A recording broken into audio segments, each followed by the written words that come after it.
Пойызда таныстым, жайқалған көлдей құрбым сен.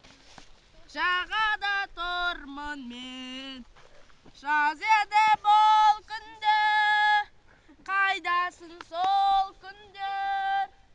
Сен іздеп арманым, сыр бойын шарладым.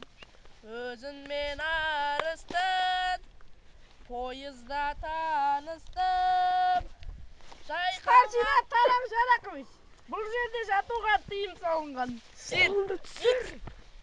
Маған тіл тигізбеңіз. Тіл тигізген үшін 300 теңге. 300 теңге ма?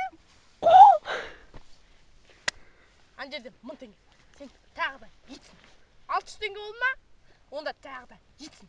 900 теңге ғой. Онда маған сдача керек жоқ. 100 теңге ма? Онда сен күшіксің. Кет тұр.